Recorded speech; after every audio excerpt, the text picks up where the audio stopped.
Linha de passe de volta com imagens do jogo entre Bahia e Palmeiras. A vitória do Palmeiras, líder do campeonato, em Salvador, garantida então no finalzinho do jogo. Jailson Vilas Boas, a gente tá vendo aí o Carlos Miguel trabalhando bastante no início do jogo, até o Flaco Lopes fazer uma jogadaça ali com o Arias e o Palmeiras assim abriu o placar no primeiro tempo. Golaço. Olha lá. Golaço, que é sacanagem mesmo a tabelinha ali do Arias com o Flaco Lopes. Flaco Lopes dá uma deixadinha, né, de calcanhar, e o Arias acerta uma bela chapada no ângulo. Mas assim, o jogo com boas oportunidades dos dois lados, né? O Palmeiras atacando bastante, o Bahia também teve algumas oportunidades, depois o Maurício, né, vai ter um gol anulado. Essa daí, né, que é a jogada agora. O calcanhar do Flaco Lopes aí é brincadeira, cara. Isso daí é um golaço. Golaço. Talvez o mais bonito do campeonato. A construção e finalização, talvez. É um golaço, cara. Golaço. Mas assim, o Bahia teve algumas oportunidades também. Acabou parando no Carlos Miguel, que fez algumas defesas também. Teve uma que o Giai tirou em cima da linha. O Giai salvou de calcanhar do Everton Ribeiro. Foi isso mesmo. O Giai estava em cima da linha e conseguiu salvar. Esse é o gol do Maurício anulado. Esse é o gol anulado. Tava à frente, né? Na origem da jogada. É o Flaco que ficou em posição de impedimento. Mas que vitória importante pro Palmeiras, né? Você está com o adversário direto na briga pelo título, na corrida pelo título. O Bahia está na parte de cima da tabela também. Você vem se jogando fora de casa. O segundo gol completamente sem querer ali, né? Um gol contra, mas novamente, como a gente vem falando durante bastante tempo desse time do Palmeiras, né? Quando o jogo está apertado, o que acontece? Andrés Pereira e bola parada. Esse é um jogo daqueles que quando a gente para falar, porque o time tal não vence há tantos jogos, eu falo sempre que a gente tem que colocar uma lupa em alguns jogos, porque o Bahia não venceu hoje, o Bahia nem empatou, o Bahia perdeu. Só que o Bahia fez um bom jogo. Só que do outro lado, quando em algum momento ele precisou rodar, o Palmeiras simplesmente vem do banco com Sousa, Evangelista. Bem demais. Segue o líder. Isso mesmo, o Palmeiras acabou de vencer o time do Bahia fora de casa por 2-1 e abriu agora 5 pontos de vantagem para o segundo colocado. Ficou interessado? Quer saber tudo que a Camilo está falando a respeito dessa vitória do time do Verdão? Então assiste esse vídeo até o final. Felipe Anderson, Luigi e aí entrou bem. E aí o Palmeiras que não era melhor, o Palmeiras tinha dificuldade, o Bahia podia ter virado o jogo nesse Inter, só que o Palmeiras é aquilo. Aí é uma questão de você suportar, de você se defender, de você saber também aquele momento, e talvez você só vai ter uma bola. A gente vai debater o lance.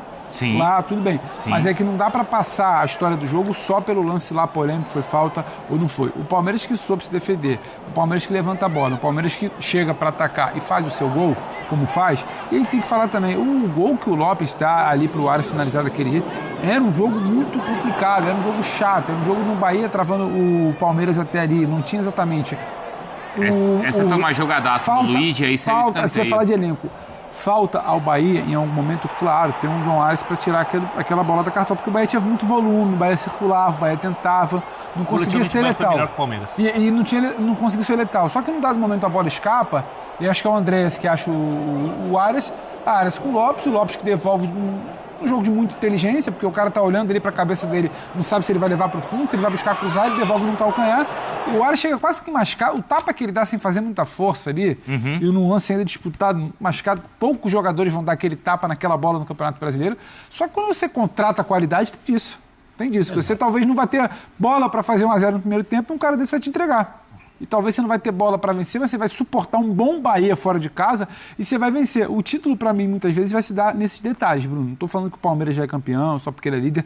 Só que é como a gente conta a história do jogo a partir de uma derrota. Senão vai virar alguém no meio de semana. Tá vendo? O Rogério já perdeu no fim de semana. O que ele fez contra um Palmeiras? Só que você tem do outro lado um time que roda depois dos 20, 30 minutos do segundo tempo, como o Bahia não roda.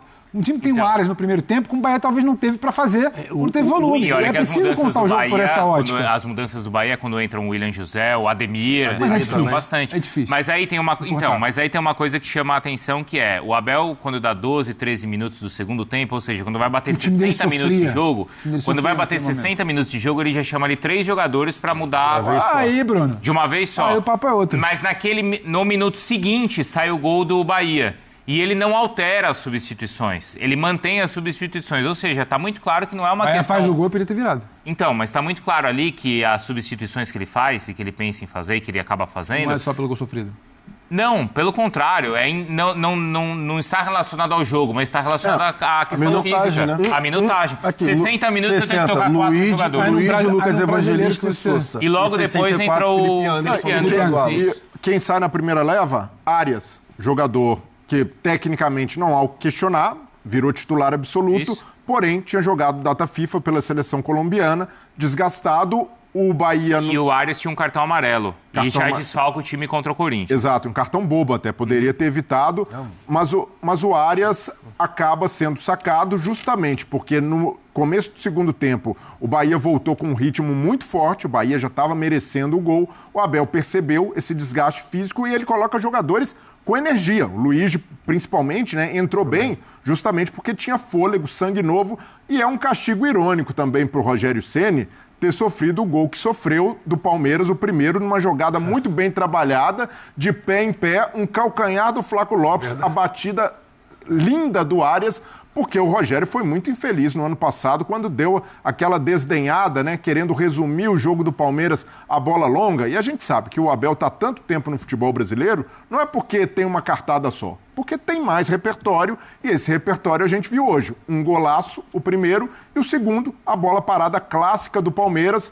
Andréas Pereira, na bola parada, tem dado muito trabalho para os goleiros adversários e para as defesas também. Tem lembrado até, em alguns momentos, o auge do Palmeiras de bola parada com Scarpa e com Veiga, no bom momento em que o Palmeiras utilizava muito bem. Voltou a ter um grande batedor de falta, um grande batedor de escanteios e, naturalmente, tem jogado muito bem o Andréas Pereira. O Andréas Pereira é um cara... Andréas e o Marlon, né? São os dois caras ali, os dois cabeças. Sim. E no caso do Andréas Pereira... até ficaram até o final, né? O Andréas Pereira até um pouco mais discreto, porque é um cara que faz o time jogar com discrição ali, mas sempre muito bem. E dificilmente o Andréas Pereira faz um jogo ruim pelo Palmeiras. E isso é uma virtude dele também, né? Um jogador que tem sido muito regular e, principalmente, agregou demais na bola parada, que vinha faltando ao Palmeiras e agora voltou a encaixar. Birner, vamos ouvir os dois técnicos? Por favor. Porque aí você pode comentar em cima também das análises do Abel Ferreira e do Rogério Ceni, também com a questão ali envolvendo a arbitragem. A gente ouve, então, Abel e Ceni. Acho que conseguimos, de um modo geral, ser consistentes contra um adversário que está muito habituado a jogar neste campo, neste gramado e com este clima. Acredito que se tivesse tido este empenho, esta atitude e esta agressividade quando no jogo da Libertadores... E aí, pessoal, rapidinho, vocês acham que o Abel está certo em reclamar aí do gramado, do clima, de tudo isso? Mas mesmo assim, uma baita vitória do Verdão, hein? Deixa aqui nos comentários, vamos voltar aqui para o nosso vídeo. Aqui em casa seguramente estaria a jogar ou a Libertadores ou a Sul-Americana. Equipa muito bem montada, muito bem estruturada. É estranho como é que nós no início do jogo pedimos para ver paragem técnica e o árbitro deixou, mas o nosso adversário não deixou que houvesse paragem técnica. Mas pelos descontos que houve no final, parece que houve mesmo paragem técnica sem existir. Eu não estou a pedir para nos darem uma semana de descanso. Eu estou a pedir para nos darem pelo menos 3 dias de descanso. Se queremos jogos com intensidade, se queremos jogos com qualidade, se queremos jogos com ritmo, nós temos que criar condições num país que é continental. Não estamos a jogar em Portugal, nem estamos a jogar em França, nem estamos a jogar em Espanha. Boa noite. Com relação ao jogo, eu acho que foi de domínio total nosso, tanto o primeiro quanto o segundo tempo. O Palmeiras faz o gol, é a única jogada que o Palmeiras cria no primeiro tempo foi a jogada do gol, e aí você tem que valorizar a qualidade individual do jogador, da finalização, né? Um gol, belíssimo gol. E no segundo tempo acho que mantém o ritmo do primeiro. É uma pena, o jogo é decidido pelo VAR. Rodolfo Toschi, ele deveria estar vindo dar entrevista aqui hoje. Esse cara deveria dar entrevista. E o Lucas, eles dois deveriam vir dar entrevista hoje. Então, e o Palmeiras não tem nada a ver com isso, tá? Só para deixar bem à parte isso. É uma vergonha a arbitragem de hoje, aqui no jogo de hoje. E o VAR, principalmente, é uma vergonha. O David, no salto, é deslocado com o braço pelo Gustavo Gomes. Mas a gente também tem um padrão diferente, né? Inglês de ver as coisas. Então, vergonhosa atuação do VAR e da arbitragem como geral no jogo, para mim foi muito ruim, muito abaixo, e o lance é claríssimo. Isso é marcado tudo, tava todo mundo ali segurando, se agarrando, enfim, acho que o Gustavo Gomes de fato desloca o David Duarte, mas Enfim, pra mim teve tudo ali no lance. Atrás do Gomes tem um que também tá empurrando o Gomes. E o Murilo tá agarrando o Jean Lucas, que tá agarrando o Murilo. As últimas discussões que a gente... E aí, pessoal, o que vocês acham aí a respeito desse lance? É choro? Qual a sua opinião? O que vocês acham? Deixa aqui nos comentários, hein? Vamos voltar aqui pro nosso vídeo. Que a gente vem tendo em relação à arbitragem aqui é justamente sobre essa intervenção do VAR, né?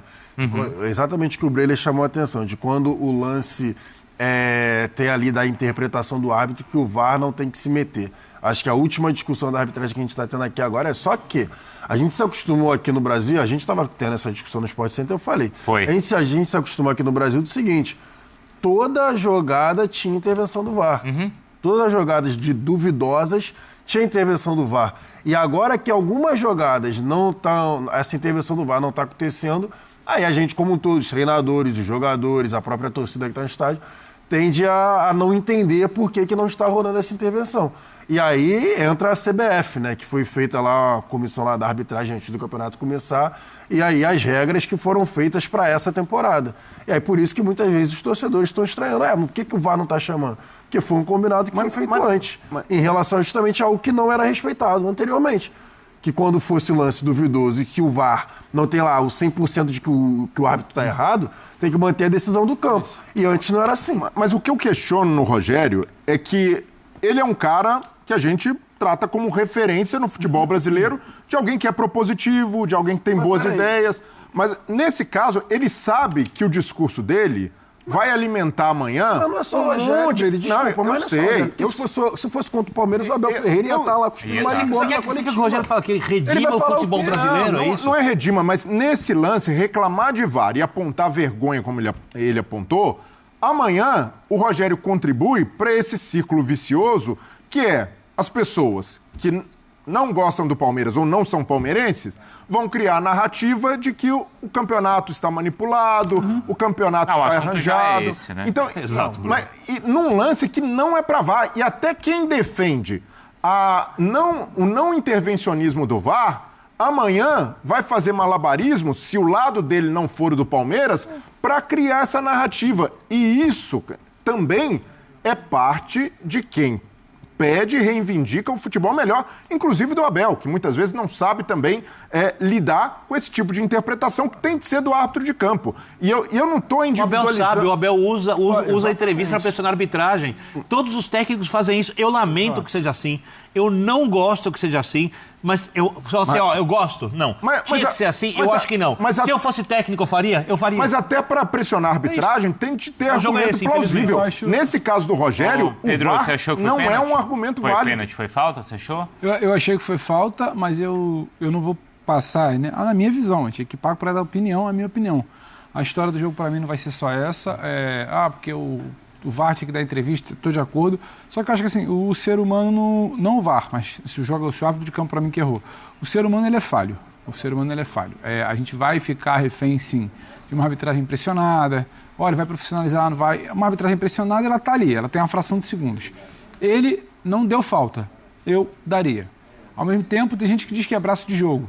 Tem gente que diz que é diferente de um lance assintoso de empurrão assim. Eu concordo com tudo isso. Para mim, eu acho que tem que chamar. Eu só acho que a gente tem que respeitar o campo. Porque o VAR ele não foi feito para reinterpretar o jogo, para reapitar o jogo. Dito isso tudo, cara, é isso. Mas seria interessante o áudio do VAR ser divulgado também para a gente entender qual foi próximo jogo não foi chamado. Vai ser contra o Palmeiras, o Abel vai reclamar para pressionar, o outro jogo vai ser contra o outro. Mas o gol foi checado. Então, para mim, não tem solução. Quando não é chamado, acho que o áudio não é divulgado. Não é divulgado quando ele não é chamado? Porque se eu não estou enganado, é isso. A regra era essa. Porque, obviamente, o gol foi checado. Sim, o árbitro até pede, ele espera ali e fala, não, tá confirmado o gol. Então, acho que seria legal divulgar para entender porque a opinião foi tomada dessa maneira. E no meu mundo ideal, Bruno, um critério de falta dentro da área seria muito próximo do que é praticado hoje na Premier League. Lá na Inglaterra tem muita gente que reclama que há um exagero da permissividade dos árbitros com contato. Eu adoro a arbitragem inglesa. Mas escanteio, o que está acontecendo no escanteio na Premier League? De bloquear goleiro. Está bloqueando o goleiro? Eu gosto. Eu acho um absurdo. Eu acho absurdo. Mas para mim, entre contato, entre defensores, entre o zagueiro está marcando, está ali, o cara precisa estar postado e preparado para ter um contato. E ali é um contato mínimo do braço do Gomes com o David Duarte. Eu não acho mínimo não, cara. Eu não acho contato mínimo não, porque o cara tá pulando pra cabecear a bola. Vem um braço nas costas, não é mínimo. O que me incomoda não é o lance de hoje. O que me incomoda é que a gente vai perder minutos e mais minutos e mais minutos. Isso, pra mim, não é só o que vai contar a história do jogo. E na semana que vem, vamos trocar as camisas, o lance vai ser o mesmo e o debate vai ser sobre critério. Na Inglaterra, pelo menos, ontem tá o Zubeldia deu o chilique. Pessoal, já isso não gosta, o Birner gosta, mas tá posto. Né? Tá posto. Aqui você não sabe o que tá posto. Pois bem, pessoal, tá aí mais um vídeo, né? O Palmeiras que venceu o time do Bahia por 2-1, com direito a um golaço do Arias, tá? Um golaço, o primeiro gol da partida foi um golaço do Arias em uma jogada de toque de bola com o Flaco Lopes, com o calcanhar do Flaco Lopes, e o Arias meteu no ângulo do goleirão do Bahia.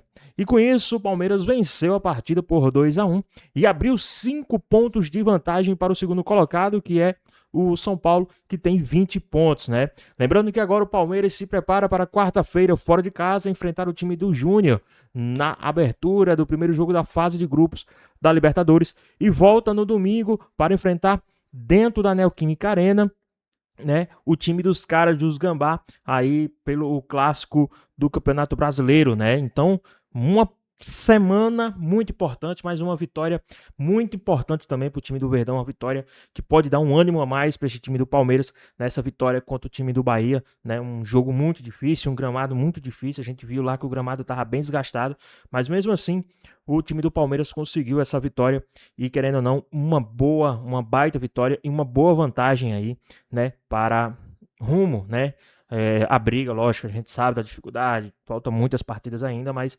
começando, né, ganhando os pontos mais importantes nesse início de temporada. Palmeiras, que abriu esses 5 pontos, né, teve a volta do Abel Ferreira hoje no comando técnico do time ali na beira do gramado, né? Então é isso. Semana do Palmeiras será uma semana recheada, uma semana de grandes jogos, né? Esse jogo fora de casa na estreia da Libertadores. Tem também o clássico, né, o derby, só que fora de casa. Torcida única, a gente sabe, em São Paulo não pode ter as duas torcidas, mas é isso. Palmeiras preparado, vamos pra cima, time grande não escolhe adversário, não escolhe onde jogar, e é isso. Vamos esperar aí, vamos ver tudo que vai acontecer, mas e aí, o que vocês têm a falar a respeito dessa vitória do time do Verdão? Deixa aqui nos comentários, hein? Então é isso, espero que vocês tenham gostado do vídeo, deixe seu like, comenta aqui embaixo, ative o sininho de notificações, se for novo aqui no canal, já se inscreva para não perder os próximos vídeos. Tamo junto, é nóis e até a próxima. Fui!